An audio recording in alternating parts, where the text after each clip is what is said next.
Hello పిల్లలు, welcome to my YouTube channel kids tutorials. అమ్మ చెప్పిన కథలు. పులిని చూసి నక్కవాత.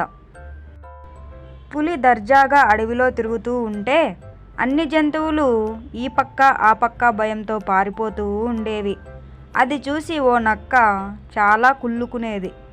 అన్ని జంతువులు పులికి భయపడతాయి, దీనికి కారణం ఏమిటి అని ఆలోచిస్తే కారణం పులి చారలే అయి ఉంటాయని అనుకుంది. అనుకున్నదే తడవుగా ఓ కంసలవాడి దగ్గరికి వెళ్ళి అలా పులిలా చారలు పెట్టమని అడిగింది.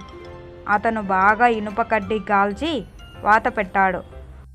ఒక వాత పెట్టేసరికే భరించలేక కేకలు పెట్టి, చారలు కావాలి కానీ నొప్పి కాదు, ఇంకేదైనా చెయ్యి అంది నక్క. అయితే రంగులు పూవించుకో అన్నాడు కంసలవాడు. రంగులు వేసేవాడి దగ్గరికి వెళ్ళి రంగులు పులవమని అడిగింది. అతను నక్క అడిగినట్టే రంగులు అద్దాడు.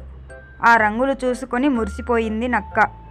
వెంటనే అడవిలోకి వెళ్ళి పులిలాగా గాండ్రించబోయి ఒక ఊల వేసింది.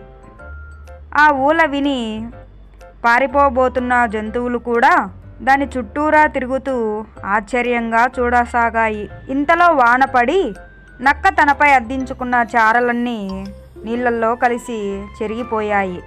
ఇది చూసి చిన్న చిన్న జంతువులు కూడా నక్కను వెక్కిరించడం మొదలుపెట్టాయి. ఒకళ్ళని చూసి మన తీరు మార్చుకోకూడదని నక్కకు ఆ రోజు బాగా తెలిసొచ్చింది. Thanks for watching the video. Like, share and subscribe my YouTube channel kids tutorials.